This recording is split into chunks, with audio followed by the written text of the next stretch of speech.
Yesterday afternoon, we went to visit our grandmother at the restaurant with our uncle Omar. We sat down at the table and ate some delicious ice cream. After making ourselves comfortable, we started asking her questions about her past while showing her the old picture of herself and her bracelet. She started smiling, telling us about her memories has been weakened but hasn't forgotten these special days. While looking at her old picture, she started telling us about her story. Our grandmother, Amina Abu Salama al was between 14 and 17 on this picture, already married. She was smiling joyfully on this picture. She was clearly happy. We asked her about how she met our grandfather Mimun al-Hajj Haddo. It was an unusual story. It's unique and funny.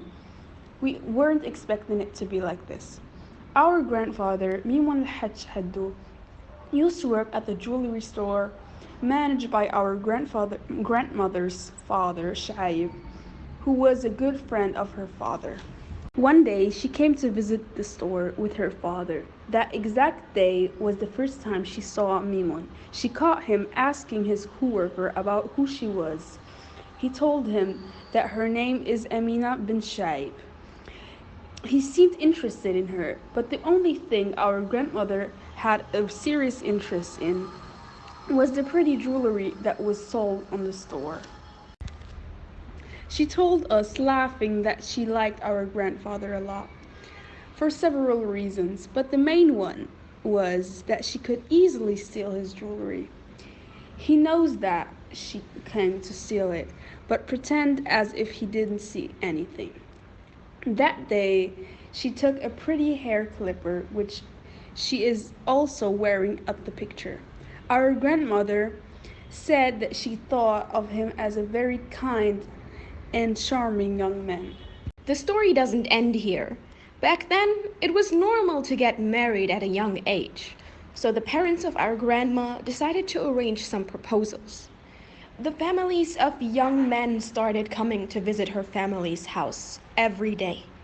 She disliked it, meeting these men, so she had a brilliant idea.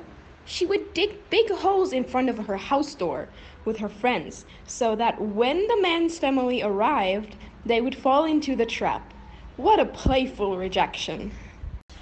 But it started getting serious, and the time of getting married was getting closer. Her parents used to pressure her to get married quickly. Our grandma was afraid of having to marry a stranger, so she quickly sent a friend of hers named Muhammad, who was also working with Mimun, to go and tell him that if he wanted to marry Amina, he would have to hurry and propose to her, or else she would be taken.